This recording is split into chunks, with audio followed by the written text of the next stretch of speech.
লাকি block বিধায়ক আবাসৰ সভাটোকৈ লাকি F block ৰাজ্য চৰকাৰৰ কেবিনেট সম্প্ৰসাৰিত হোৱাৰ পিছতে চৰ্চিত হৈ পৰিছে বিধায়ক আবাসৰ এফ ব্লক 2021 বৰ্ষত নতুনকৈ নিৰ্মাণ হোৱা এই ব্লকটোৰ পৰাই মন্ত্ৰী হ'ল 4 বিধায়ক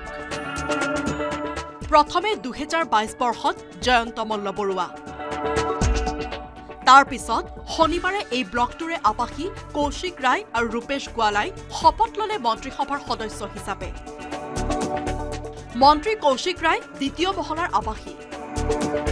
তাৰ বিপৰীতে ৰূপেশ গোৱালা এফ ব্লকৰ চতুৰ্থ মহলাৰ আবাসী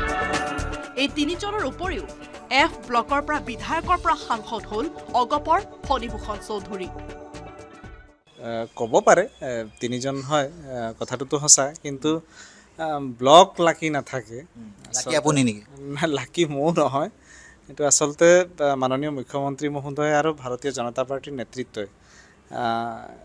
যেটো সিদ্ধান্ত লৈছে কেবিনেট এক্সপানশনৰ আৰু সেই এক্সপানশনত আমি আমাৰ চাৰিজন বিধায়কে স্থান লাভ কৰিছে তাৰ ভিতৰত মও আছো আৰু এইখন ব্লকৰ কৌশিক ৰায় ডাঙৰীয়াও আছে গতিকে কৰবাত নহয় কৰবাত কোইনসিডেন্স বুলি ক'ব লাগিব এটা ব্লকত আমি দুজন আছো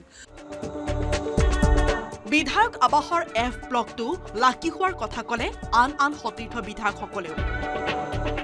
এই ব্লকৰ পৰা পৰৱৰ্তী সময়ত আন কোনো বিধায়ক মন্ত্ৰী হ'ব বুলিও আশাবাদী ব্লকটোৰ নিবাসী বিধায়ক জিতু গোস্বামী আৰু দিগন্ত কলিতা এবাৰ হৈছে খুব ভাল আমাৰ ব্লকটো আমি লাকি বুলি অনুভৱ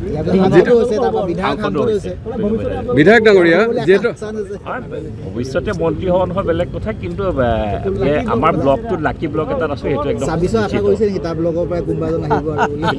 সময়ৰ কথা সকলোৰে সময় আছে নহয় জানো উল্লেখযোগ্য যে এফ ব্লকৰ পৰাই নৱনিৰ্বাচনৰ জৰিয়তে বিধানসভালৈ নিৰ্বাচিত হৈছে ফণীভূষণ চৌধুৰীৰ পত্নী দীপ্তিময়ী চৌধুৰী